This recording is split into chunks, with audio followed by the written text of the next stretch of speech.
Magandang araw po mga ka-recap and welcome back po sa ating channel. Ngayong araw po ay atin ang ipagpatuloy ang kwento ni Disciple Pedro. Dumating na nga si Pedro sa eksena at agad na tinabi ang mahinang katawan ng kanilang guro. Sinabi nito na naprotektahan niya ang lahat dahil sa kanyang tapang. Kaya ngayon ay magpahinga na muna siya. At simula sa pagkakataon na ito, siya na isang simpleng estudyante niya ang makikipaglaban. Tinawag ng kalaban si Kim Sun-go na Mark 17 sa pag-aakalang kakampi niya ito dahil sa maskara. Ano daw ang ginagawa niya? Nagkamali lang daw ba siya ng kanyang pag-atake sa kanya? Hindi sumagot si Pedro. Napagtanto na ito ng kalaban. Mali daw ang kanyang katanungan. Babaguhin niya ang kanyang tanong. Sino daw siya? Pero sinabi lang ni Pedro sa kanya na huwag na daw nila itong patagilan pa. Subukan na daw niyang tumayo at tapusin na nila ito. Naghihintay daw si Mark 17. Sa isip ng kalaban, muntik na siyang mahimatay sa ginawang atake ng taong ito. Isa daw ba siyang estudyante na mas malakas pa kay Oh Guangyo na kanilang guro? Isa daw ba siyang disciple? Hindi, magkaiba ang tindig ng katawan niya kay Thaddeus at Kageo. Sa isip naman ni Yuno ay nagpapasalamat siya dahil dumating si Sun-go. Siguradong magagawa ni Sun-go ang kalaban. Biglang tumawa ng napakalakas ang kalaban. Hindi daw niya alam kung sino siya pero aaminin niya na malakas ito. Pero, kahit gaano pa daw siya kagaling, sa huli, siya ang mananaig. Sa isip ni Pedro ay hindi nagbibiro ang kaharap niya. Alam niya kung ano dahilan kung bakit sila masyadong kumpiyansa. Sinabi ng kalaban na sa huli, hawak niya pa rin ang bagay na ito. Lahat ng tao ay gag-apang papunta sa kanya. Ano pa daw ang hinihintay niya? Natatakot daw ba siya dahil sinabi nating lumapit siya sa kanya? Bilasan niya ito dahil gagawin niya silang parang lugaw. Sinubukan pigilan ni Yuna si Sun-go. Sigurado daw na magpapasabog ang kalaban ng bomba. Pero napatigil si Yuna. Alam na daw dapat ni Sun-go ang tungkol sa bomba. Ano ang ginagawa niya? Sinabi naman ni Pedro sa kalaban na subukan daw nitong lumapit. Gusto niyang makita ng malapitan at kung gaano kaseryoso ang bomba. Hindi maintindihan ni Yuna ang iniisip ni Pedro. Bakit daw niya mas lalong inuudyok ang kalaban na siguradong magpapasabog? Sinabi ng kalaban na kung ganoon ay gagawin niya ang kanilang kahilingan. Pinindot ng kalaban ang switch na hawak-hawak niya. At doon na nga nang karoon ng napakalakas na pagsabog sa buong gusali. Pero natulala si Yuna sa sunod na nasaksihan. Niwala man galaw si Pedro sa kanya. Maayos lang ang lagay niya. Pero ang mas pinagtataka ni Yuna ay hindi man lang gumalaw o umalis si Pedro sa kanyang kinakatayuan. Ano daw ang nangyayari? Unti-unting hamupa ang alikabok na dulot ng napakalakas na pagsabog. Nagulat si Yuna sa nasasaksihan. Hindi siya makapaniwala na ayos lang si Kim Sun-go at wala man lang itong galaw sa katawan. Hindi niya maintindihan. Alam niyang hindi gumalaw si Sun-go. Ano daw ang nangyari? Biglang nagsalita si Pedro. Tinanong niya ang kalaban. Bakit daw hindi siya namatay ngayon pinindot na niya ang switch? Iniisip daw ba niya na susuko siya kapag pinasabog nito ang mga nakapaligid na bomba? Ano daw ang problema? Bakit hindi pa daw niya pinagpapatuloy? Nagugustuhan na daw ba siya nito? Pang-aasar ni Pedro sa kalaban. Nagtataka si Yuna kung nagkamali daw nga ba ang kalaban. Bakit daw patuloy siyang inaasar ni Sun-go? Pinaliwanag ni Sun-go ang dahilan. Hindi daw gagana ito kahit anong pindot niya pa. Kanina pa daw pinagmamasdan ni Pedro ang kanyang mga galaw. Mayroon daw habit ang kalaban nila. Nananatili lang daw ito sa mga specific na area. Kung iisipin daw ang kanyang mga galaw at ang paraan kung paano niya kontrolin ang bomba, ibig sabihin, ang mga lugar na kung saan ang kalaban ay gumagalaw, ay lugar na ligtas sa mga bomba. Napangiti ang kalaban. Mag-alin daw at napagtanto niya ang trick na ito. Pero ano naman ngayon? Ang mga estudyante sa kanyang likod ay hindi ligtas. Tinanong siya ni Pedro kung ano daw sa tingin niya ang mga bomba. Natawa ang kalaban dahil nagiging masyadong emosyonal naman ang mga tanong ng kaharap niya. Mamatay na lang daw silang lahat.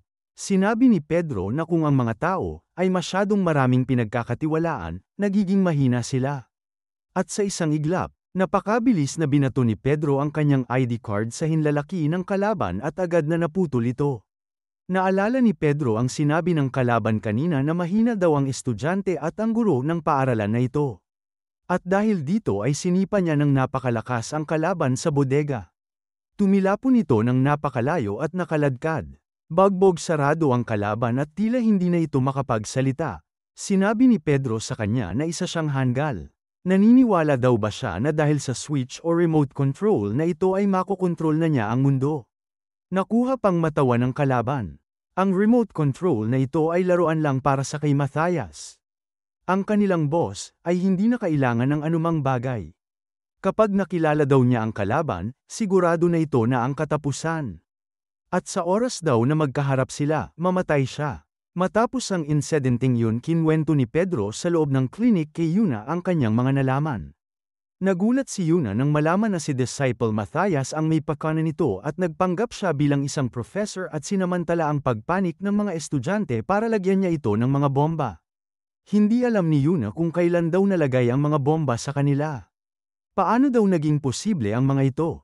Sinabi ni Pedro na isa daw itong teknik na hindi nila mapapansin maliban na lang kung alam nila ang sekreto dito. Ano daw ang skill na ginagamit niya? Tanong ni Yuna. Sleight of hands. Ito ang sagot ni Kim Sun-gu sa kanya. Ano daw ito? Pagtataka ni Yuna. Pinakita ni Pedro sa kanya para mas mabilis. Tila biglang may tinapon si Pedro mula sa kanyang mga kamay at biglang nabasag ang isang vase sa loob ng klinik. Namangha si Yuna sa nakita. Paano niya daw ito ginawa?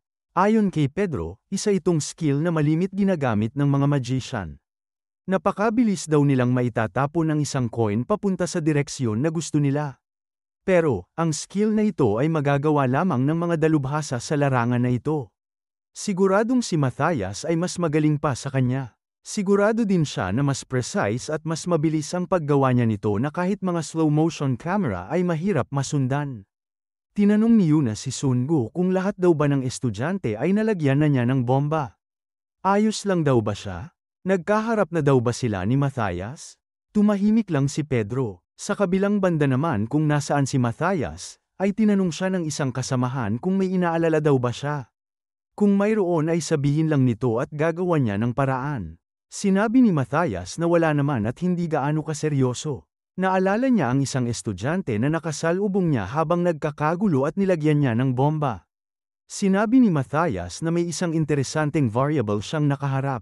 Lumabas naman si Pedro sa klinik at nakasunod siya sa dalawang estudyante na tila ay nag-aalala sa kanilang sitwasyon. Walang pulis o ambulansya na papunta sa kanila dahil naputol lahat na komunikasyon sa paaralan. Nasaktan din si Ginoong Lee kaya wala silang magawa. Ano na ang mangyayari sa kanila? Sa isip ni Pedro, nalaman nga niya kung paano ni Matthias nilalagay ang bomba sa mga kalaban niya, pero hindi siya mapakali. Siguradong may tinatago si Matthias na alas. Ano ang ibig sabihin ng kanyang tauhan na kapag nakilala daw siya ni Matthias ay siguradong katapusan na niya? Wala daw siyang masyadong alam tungkol sa impormasyon na ito. Nakatanggap naman si Pedro ng mensahe gamit ang cellphone ni Mark 17. Sa group chat ay sinabi nila na wala silang makitang bakas ni Pedro. Maaari na nalaman na daw ni Pedro ang kanilang plano. Paano daw kung nalaman na ni Pedro ang kanilang plano? Sandali, mukhang mas mapapabuti pa kapag alam na nga daw ni Pedro. Mas lalong nagtaka si Pedro. Ano kaya ang tumatakbo sa utak ni Matthias? Napansin naman ng isang estudyante na tila may nakadikit sa kanyang braso. Ano daw ito? Akala niya ay insekto. Huwag daw niya tanggalin dahil baka matulad siya sa kanilang guro. Bigla naman sumigaw si Pedro at sinabihan ng mga estudyante na huwag nila itong ternagalan. Pero huli na ang lahat kaya ang ginawa ni Pedro ay kinuha ang braso ng lalaki at nilagay ito sa aquarium. Biglang sumabog ang bomba sa braso ng lalaki habang ito ay nakalublab sa tubig. Sumigaw sa sakit ang lalaki. Napakainit daw ng braso niya. Natanggal na daw ba ang braso niya? Sinabi ni Kim Sun-gu sa kanya na ayos lang ang kanyang braso. Inutusan niya ang kasama nito na dalhin siya sa klinik at gamutin. Sa isip ni Pedro ay nakakatakot ang mga bomba ni Matthias. Tila hindi dumidikit ang mga ito.